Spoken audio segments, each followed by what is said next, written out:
From the age of 19 to the age of 22, I went and did a job called TAC P, where you control fast movers behind enemy lines. Cool job, but there's no water. I was afraid of the water, so I avoided it. And I gained 125 pounds in that time frame. I went from 175 to almost 300, to 297 was my heaviest. And I started finding things that was comfortable. And the more things I found comfortable, the more uncomfortable my mind was. Because that voice I was telling you about, it always was there. I was just trying to avoid that conscience. I wanted to be left alone from that conscience, and it wouldn't leave me alone. So I got out of the Air Force, and I started working for a job called Ecolab, where you spray for cockroaches at 24, and spraying at different Steak and Shakes, Red Lobster, whatever, from 11 o'clock at night to 7 o'clock in the morning. And what changed, I came home and watched this Discovery Channel show, Class 224. I came home from Steak and Shake, I sprayed it down last, get a big old large 42-ounce shake, walk across the street and get a box of mini donuts from 7-Eleven, and I would drive home for 45 minutes. This big old fat guy who, yeah, I worked out, but I was fat. I didn't run, didn't PT, I just hit the gym. So driving home, turn the TV on, and what comes on, Discovery Channel show, and that's where everything changed for me. I was taking a shower, I walked out, heard these guys, and I watched the show, and it made me reflect big time on the piece of shit that I am, and I'm exactly what people said I was gonna be.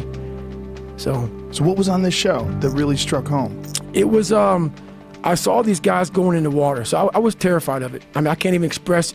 Have you ever had a big fear? And I know a lot of fighters have fears and stuff like that, but they get over them. But a lot of us have these fears that you just don't want to fucking face. And I have a lot of them, had a lot of them. And that's what created the person who's in front of you today, and we'll get into that. But just a scared bitch is what I was. But I was watching these guys going through Hell Week, Class 224, and these guys ringing the bell, quitting, dropping their helmet down, rolling out. A lot of guys just leaving.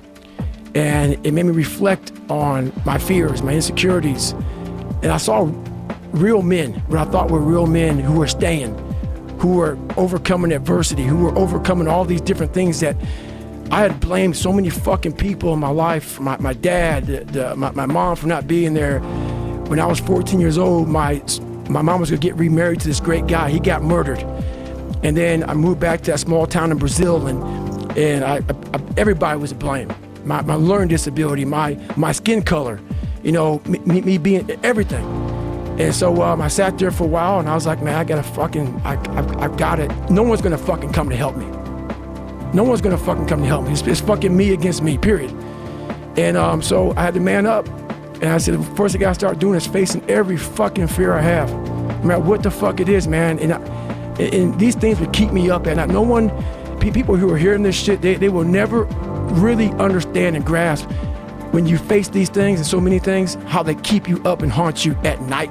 I think there's a lot of people out there that know what you're talking about. I mean, and so that's what it did.